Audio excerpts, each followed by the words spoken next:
குட்டீஸ், welcome to Tamil stories. வில்லோப்ரூக் என்ற கிராமத்தில் பசுமையும் சந்தோஷமும் நிறைந்திருந்துச்சு.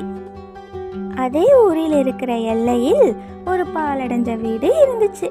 அந்த வீடு பார்க்கறதுக்கு வினோதமாக இருந்தது. அதனால ஊர் மக்கள் யாரும் அந்த பக்கம் போக மாட்டாங்க. ஒரு நாள் டாமி மற்றும் குடும்பத்தினரும் இந்த கிராமத்துக்கு குடி வந்தாங்க.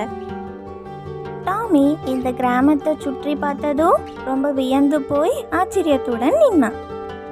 குழந்தைகள் அனைவரும் பாலடைந்த வீட்டை பற்றி டாமி கிட்ட எச்சரித்து கொண்டிருந்தாங்க. நான் டாமிக்கோ ஆர்வம் தாங்கல. அந்த பாலடைந்த வீட்டை நோக்கி போனான். கதவையும் தட்டினான். சிரித்த முகத்தோடு மிஸ்ஸஸ் வெம்சி கதவை திறந்தாங்க.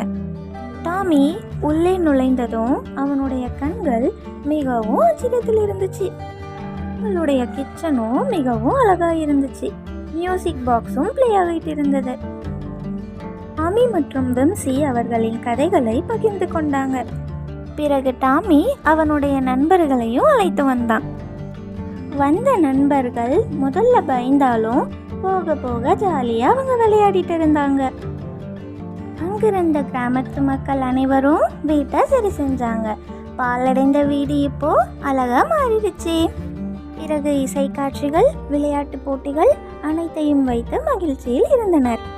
வில்லோப்ரூக்கின் மேயர் கூட்டம் கூட்டி கிராமத்து மக்களின் முன் don't judge a book by its cover அப்படின்ற ஒரு பழமொழியை சொன்னார்.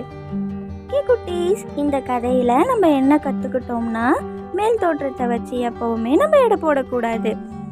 ஓகே குட்டீஸ், உங்களுக்கு இந்த கதை பிடிச்சிருந்தா லைக் பண்ணுங்க, ஷேர் பண்ணுங்க, மறக்காம சப்ஸ்கிரைப் பண்ணிக்கோங்க.